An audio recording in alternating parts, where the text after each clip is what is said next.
যেহেতু চট্টগ্রাম রেডিসন ব্লুতে মেলা চলতেছে, তো সেখানে আমরাও গিয়েছিলাম। প্রায় কয়েকদিন ধরে আমরা ফেসবুকে স্ক্রল করে দেখতেছি যে রেডিসন ব্লুতে মেলা চলছে।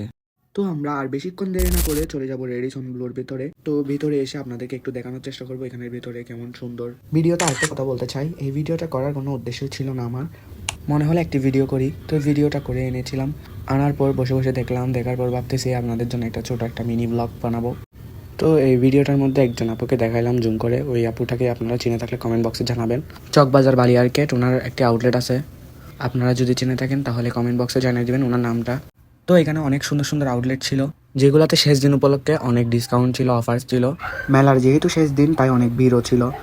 তো আমরা যেহেতু ফ্যামিলি নিয়ে গেছিলাম, আমার আম্মুরা কেনাকাটা নিয়ে ব্যস্ত ছিল, আমরা হাঁটাহাঁটি ঘোরাঘুরি এগুলো করতেছিলাম।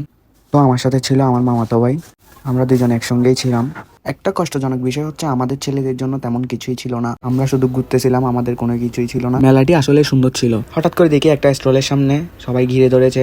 তো দেখি নরিনা ফ্রোজ আপুর সাথে ছবি তোলার জন্য তারা নাকি এভাবে দাঁড়িয়ে আছে। সেখানে যে পরিমাণ মানুষ ছিল সেখানে দাঁড়ানো অসম্ভব। তো সেখান থেকে আমি চলে এলাম এবং ফাঁকা জায়গায় দাঁড়িয়েছিলাম। তো দাঁড়িয়ে দাঁড়িয়ে এনজয় করতেছিলাম মেলা। আর আপনাদের যদি ভিডিওটা ভালো লাগে তাহলে একটি লাইক, কমেন্ট, শেয়ার দিয়ে আমার পাশে থাকবে। তো আমরা মেলাতে অনেকক্ষণই ঘোরাঘুরি করলাম। ঘোরাঘুরি করতে করতে আমাদের অনেক সময় চলে গেছে। তো আমরা আর বেশিক্ষণ দেরি করব না। আমাদের ঘোরাঘুরি শেষ হলেও আম্মুদের ঘোরাঘুরি এখনো শেষ হয়নি, ওদের কেনাকাটা আরো বাকি আছে। তো অনেকক্ষণ পর তাদের কেনাকাটা শেষ হয়েছে, তো আমরা এখন বাসায় চলে যাব। তো আজকের ভিডিওটা এতটুকু, সবাই ভালো থাকবেন, সুস্থ থাকবেন। আসসালামু আলাইকুম। লাইক, কমেন্ট, শেয়ার করতে ভুলবেন না।